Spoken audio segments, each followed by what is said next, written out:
So you've set your goals for the year, busy mom, and now let's make them happen by making a plan.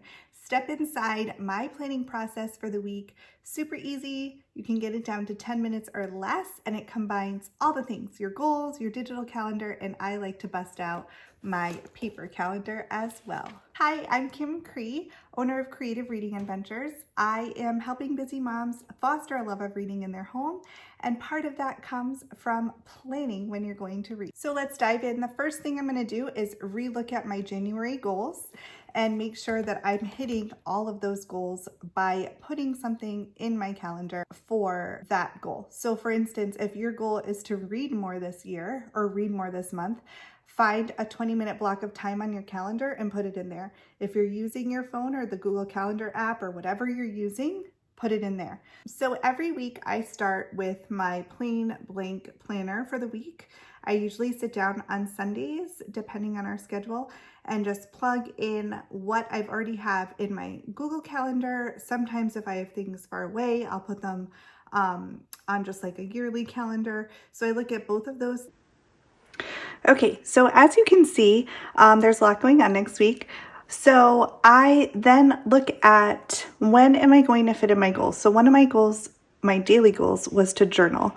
And I've actually been getting up early and journaling for 5 or 10 minutes up here. So I'm going to write that down so I know that it's going to happen. And honestly, I will go back and color code this, and once I get into the groove, I will just like highlight right that's happening. So I journal before my kids get up. If I want to read more, I turn my phone off. I try to by 8:30, have it on Do Not Disturb, and then I'm going to just put read down here. Same thing, I am reading with my kids. We do read alouds every night. So if that's already a part of my routine, but if it wasn't, at 7 o'clock, I would just plug in, literally read, Goodnight Moon or whatever book you're reading for the night. I think the biggest difference and when I do my weekly planning is that I try really hard to look back at those goals that I set. So the Powersheets, this is actually a Powersheets planner as well. It's not the Powersheets planner, I'm sorry, it's their weekly planner. So I'm looking at my goal planner and then I'm plugging it in to my weekly planner to make sure that I'm hitting those things. Other time management tools that I talked about in that first video is like to take my vitamins every night. I have an alarm set on my phone. I don't write that in my calendar because that's a different time management tool that I'm going to use. If I have like an important meeting, I'll set an alarm on my phone, just like little tips and tricks that make you productive.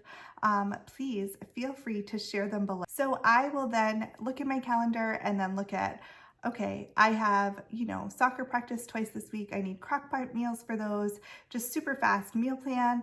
And that's basically my planning for the week. So some weeks it takes a little bit longer. I've actually started including my kids in this process because I think it's important for them to know like what's going on every week. I used to do it for them and just tell them daily, but it's important for them, and both of my kids have their own agendas, so they are putting those in there. And then with my littles, we just kind of talk about the day. Every day is a little bit different for us, but that's how I stay on top of my goals and my planning. And because it's a little bit of chaos around here, it's obviously not perfect. And the best laid plans sometimes get derailed by a sick little or a school day off or, whatever happens. But I hope this was helpful. Please let me know in the comments your best planning tricks and what goals you're meeting this year. Happy planning!